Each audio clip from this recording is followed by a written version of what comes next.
ہمارے گھروں میں خواتین صبح سے لے کے شام تک جاپانی مشین کی طرح بھاگ بھاگ کے کام کرتی ہیں اور کرنا پڑتا ہے اور کرنا چاہیے، ان کی ذمہ داری ہے۔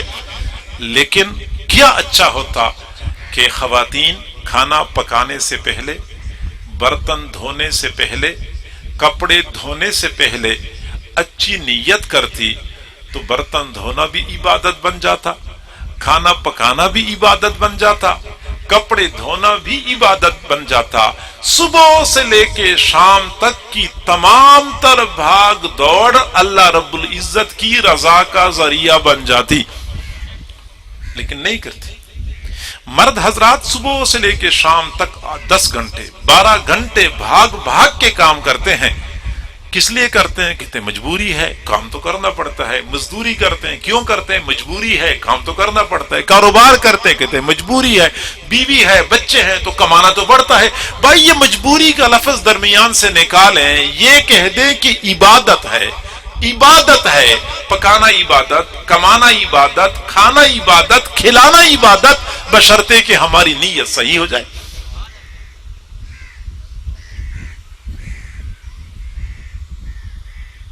اپنے اہل و عیال کے لیے یہ مرد حضرات جو بھاگ دوڑ کرتے ہیں، اس پہ ان کو اجر نہیں ملے گا، لیکن ان کو چاہیے کہ گھر سے نکلتے وقت یہ کہہ دیا کرے کہ یہ میں اپنے اہل و عیال پہ خرچ کروں گا، اور میرے رب نے جو مجھے حکم دیا ہے اہل و عیال کا نان نفقہ مجھ پہ لازم ہے، رب کا حکم پورا کرنے کے لیے میں یہ کام کر رہا ہوں۔ بس 8 گھنٹے بھاگ دوڑ کرے، 10 گھنٹے کرے، 12 گھنٹے کرے، وہ مراتب ملتے ہیں کہ عبادت کی وجہ سے وہ مراتب مل ہی نہیں سکتے۔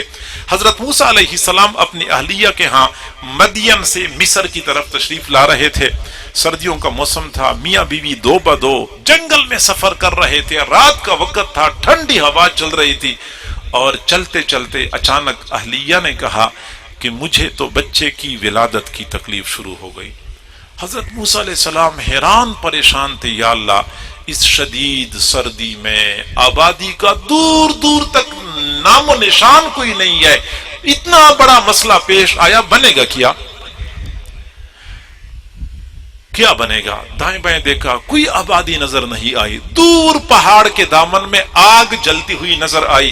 فوراً اپنی اہلیہ سے کہا کہ مجھے پہاڑ کے دامن میں آگ جلتی ہوئی نظر آئی ہے، آپ یہیں پہ ٹھہر جائیں، میں وہاں سے آپ کے لیے آگ لے کے آتا ہوں، شاید آگ لا کے میں کم از کم سردی سے بچاؤ کا انتظام تو کر لوں گا، یا پھر وہاں کچھ لوگ ہوں گے تو میں ان لوگوں سے مسئلے کا حل پوچھ لوں گا۔ اذ قال لأهلهم امكثوا انی آنست نارا لعلی آتیکم منها بقبس او اجد علی النار ہدی، گھر والوں کو وہیں پہ روک لیا اور حضرت موسیٰ علیہ السلام آگے چلے۔ جب پہاڑ کے دامن میں پہنچے آگ لینے کے لیے، اللہ رب العزت نے اوپر سے آواز لگائی، انی انا ربک فاخلع نعلیک انک بالوادی المقدس طویٰ، جوتی اتار دیجئے، آپ وادی مقدس میں ہیں، وادی طویٰ میں ہیں۔ حضرت موسیٰ علیہ السلام اپنی اہلیہ کے لیے آگ لینے کی خاطر گئے تھے، اللہ رب العزت نے نبوت عطا فرما دی۔ خدا کی دین کا موسیٰ سے پوچھئے احوال، خدا کی دین کا موسیٰ سے پوچھئے احوال کہ آگ لینے کو جائیں پیغمبری مل جائے۔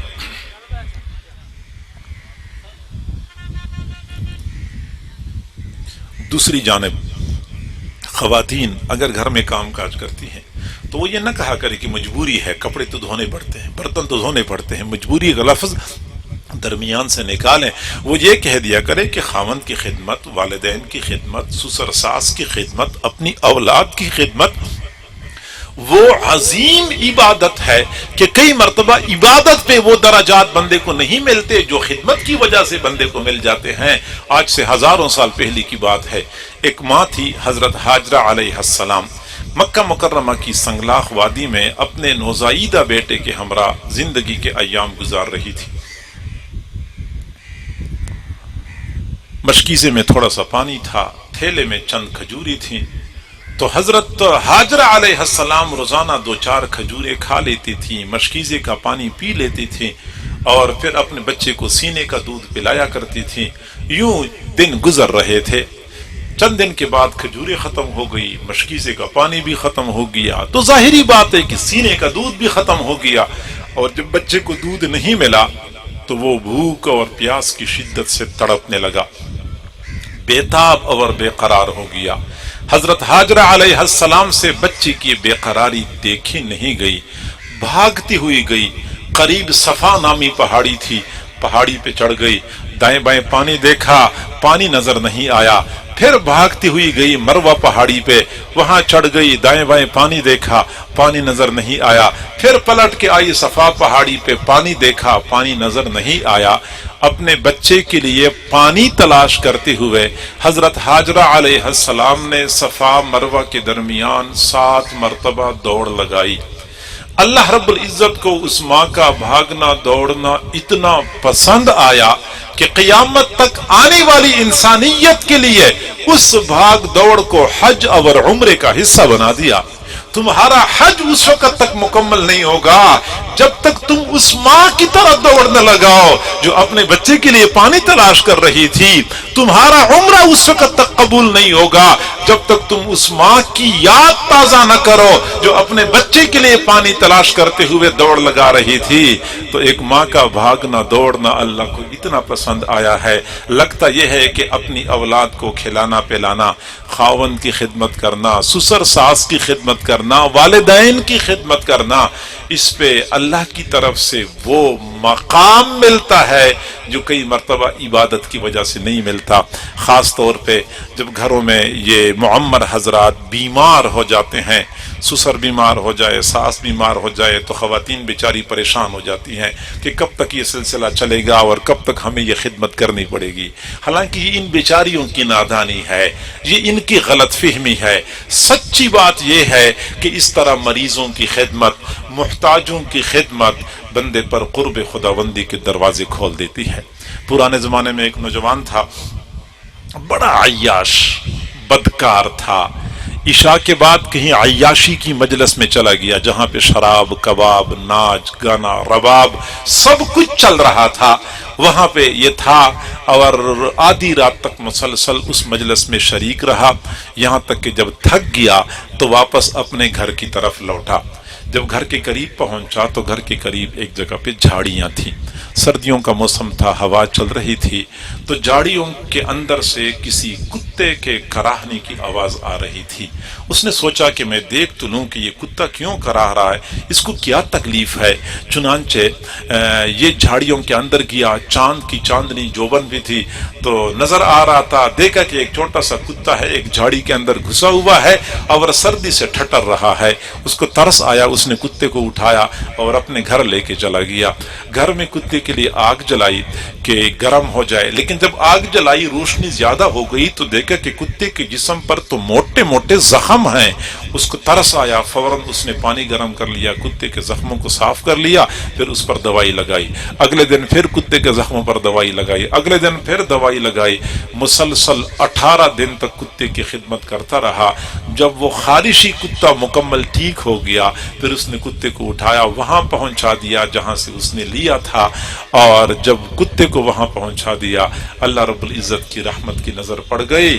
اللہ تعالیٰ نے اس نوجوان کو اپنے نیک لوگوں میں شامل کر دیا۔